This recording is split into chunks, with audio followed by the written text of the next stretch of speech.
She texted, "I told everyone you proposed, just buy a ring later and play along." I replied, "Great plan." Then I posted her text screenshot with the caption, "Dodged a bullet." Her phone crashed from all the notifications. 31 male, was at work when my girlfriend Bianca, 29, sent the text that ended our 2-year relationship. We'd been having issues lately, mainly her pushing for marriage while I wanted to wait until we were more financially stable. The text came at 2:14 p.m. on a Thursday. "Hey babe, quick update. Told everyone at Gretchen's baby shower that you proposed last night. Mom already posted on FB and tagged all our relatives. Just buy a ring later and play along when you get home. Nothing too expensive, even something temporary works. Love you." I stared at my phone for a solid minute, read it 3 times to make sure I wasn't hallucinating. My coworker Jerome noticed my face. "You good?" My girlfriend just told people I proposed, without me actually proposing. "Wait, what?" I showed him the text. He whistled. "That's unhinged." I texted back, "Great plan." She sent back 12 heart emojis and "Knew you'd understand. We're meant to be." Here's what Bianca didn't know. Gretchen's baby shower had over 60 people, including my sister Tara, my cousin Jade, and my mom's entire Pilates class. The news was probably spreading through 3 different social circles as I sat there. My mom called within 10 minutes. "Why didn't you tell me?" "Tell you what? The proposal." Bianca's mom just posted photos from the shower, with her showing off her ring finger waiting for the ring. "Mom, I need to go." I hung up and made a decision. Took a screenshot of Bianca's text, posted it on my Instagram story with the caption, "Dodged a bullet. PSA, I did not propose. This is what manipulation looks like." Then I waited. The first call came in 8 minutes. Bianca screaming so loud I had to hold the phone away from my ear. "What did you do?" "Told the truth." "Delete it now." "No, everyone's messaging me. My phone is freezing. My mom is crying." Should have thought about that before lying. It wasn't lying, it was manifesting our future. It was fraud. She hung up, called back immediately. I didn't answer. By the time I got home, there were 19 missed calls, 78 texts, and her car in my driveway. She was on my porch with a suitcase. "What's that?" "I'm moving in. We need to present a united front to fix this." "We're not fixing anything. We're done." Her face went through about 6 emotions, settled on rage. "You humiliated me. You lied about me proposing. I was preparing everyone for the inevitable." "The inevitable? We've been together 2 years. It's time." "That's not how proposals work, Bianca." She tried to push past me into the house. I blocked the door. "You need to leave. This is going to be our house. It's my house. You don't live here. Leave or I'm calling the cops." She grabbed her suitcase and stormed off, yelling, "This isn't over." Narrator, it wasn't over. Update 1. The fallout was immediate and spectacular. Bianca's mom, Lorraine, called me 43 times in the first day. I answered once. She spent 10 minutes explaining how I'd destroyed her daughter's reputation and demanding I make an honest woman out of Bianca. She lied about being engaged. She was optimistic. Is optimism a crime? When it involves lying about major life events? Yeah, kind of. She threatened to sue me for emotional damages. I laughed and hung up. But Bianca wasn't done. Day 2, she showed up at my office with her own ring. Not kidding. She'd bought herself an engagement ring, cubic zirconia according to my coworker who knows jewelry, and was wearing it, telling our building's security that she was my fiancé and had forgotten her visitor pass. Security called my desk. "Your fiancé is here?" "I don't have a fiancé." Long pause. "The lady with the ring says otherwise. She's my ex-girlfriend. Please escort her out." I heard Bianca shrieking in the background about relationship disputes and couples counseling. She got banned from the building. That night, she started her campaign, created a whole Instagram account, Healing from Betrayal Journey. Her first post was a photo of the fake ring with the caption, "When he buys the ring, but not the commitment." The comments were gold. "Girl, he didn't buy that ring and we all know it. Isn't this the same woman who faked a proposal? That's definitely from the mall kiosk." She deleted the comments. Posted more photos. Herself crying, the empty side of her bed, a screenshot of a text conversation. Except it was fake. She'd saved my number under Ethan Fishin and was texting herself. The fake texts were me supposedly saying stuff like, "I'm sorry, baby, I panicked," and you know I want to marry you. My actual girlfriend experience was her once claiming she was pregnant to keep me from going on a work trip. She wasn't. When I found out, she said it was a practice run for when we had real kids. I should have left then, live and learn. But here's where it gets truly insane. Bianca contacted a wedding venue, put down a deposit, using my credit card information that she'd memorized from when I let her use it once for groceries. The charge showed up on my statement. Enchanted Gardens venue, deposit $1,500. I called immediately. They were surprisingly understanding. Apparently this happens more than you'd think. They reversed the charge and added Bianca to their do not book list. She found out when she tried to call them about menu options. Her text, "You called the venue? That was our place." Me, "We never discussed a venue. We're not engaged. Stop." Her, "You're going to regret this." She meant it. Update 2. Bianca went nuclear in ways I didn't think possible. First, she contacted my ex Harmony on LinkedIn. LinkedIn told her I was emotionally abusive and had commitment issues stemming from childhood trauma. I had a normal childhood, and suggested they form a support group for Ethan's victims. Harmony, God bless her, forwarded me the messages with, "Your ex is psycho. Also, congrats on dodging that missile." Then Bianca tried to get creative. She signed me up for wedding planning newsletters. Hundreds of them. My email was getting 60 messages an hour about your perfect summer wedding and top 10 honeymoon destinations. I spent an entire evening unsubscribing. Found out she'd also signed me up for several commitment phobia therapy programs and one called Why Men Fear Marriage, a recovery workshop. But the real kicker came when she contacted my grandmother. My 83-year-old Nana, who barely uses Facebook, got a message from Bianca about how I'd abandoned her after promising to make her part of the family. Bianca actually drove 2 hours to have coffee with my grandmother to clear the air. Nana called me afterward. "That girl is nuttier than a fruitcake." What did she say? That you led her on for years. Showed me a Pinterest board of wedding dresses. Had names picked for your children. Sterling and Himalaya. Sterling and Himalaya? She also asked if she could have my wedding ring since I'm not using it anymore. "I'm still married to your grandfather." "Grandpa's been dead for 5 years, Nana." "Still married. She's not getting my ring." That's when I decided to go full nuclear myself. See, Bianca had forgotten one crucial detail. She'd given me her laptop password when hers broke and she needed to use mine. Same password for everything. I didn't touch her accounts. That would be illegal. But I did remember something interesting. 2 months ago, she'd had me proofread an email to her boss about a promotion. I'd noticed she'd attached the wrong file. Instead of her performance review, she'd attached something called exitstrategy.doc. I'd mentioned it, she'd quickly fixed it, said it was nothing important. But I'd seen the first few lines. It was a detailed plan about finding a husband with certain financial requirements, quitting her job, and becoming an influencer mommy blogger. I still had the screenshot I'd taken to show her the error. Posted it on my Instagram story.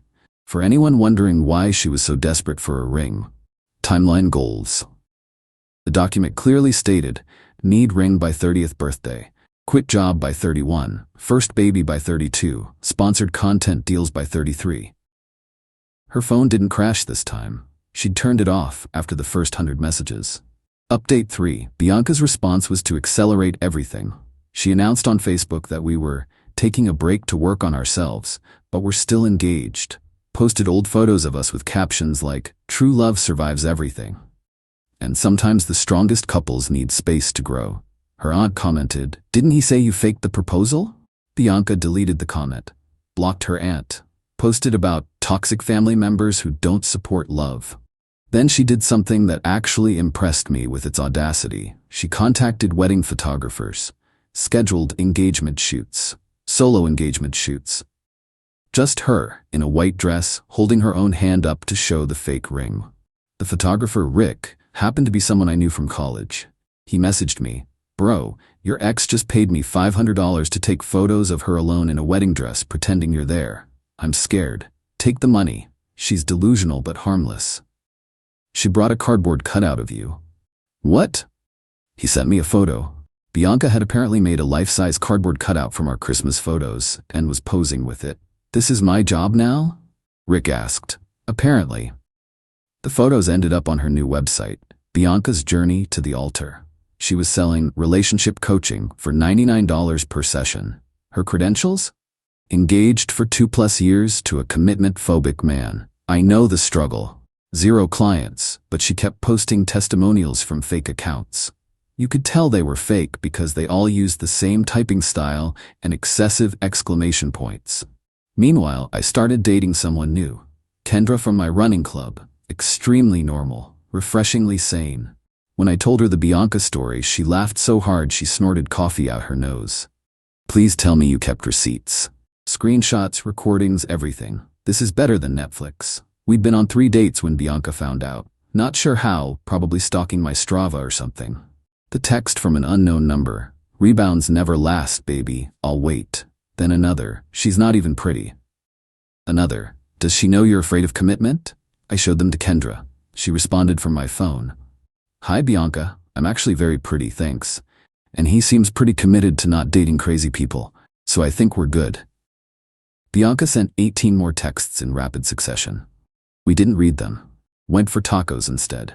But Bianca had one more card to play. Update 4. The doorbell rang at 7 a.m. on a Saturday. I opened it to find a process server. Ethan Morrison? Yeah? You've been served. Bianca was suing me for breach of implied contract and intentional infliction of emotional distress. The lawsuit claimed that by dating her for 2 years, I had entered into an implicit agreement to marry her, and by publicly humiliating her, I had caused severe psychological damage requiring extensive therapy. She was seeking $50,000. The best part? Her lawyer was her cousin, fresh out of law school, who had clearly copy-pasted from Google. The filing had typos, multiple typos, including spelling my last name wrong, Morrison versus Morrison, and referring to Instagram as the Instagram platform website. My lawyer, an actual professional, read it and laughed for 5 straight minutes.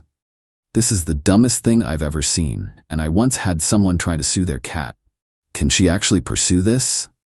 Anyone can file anything.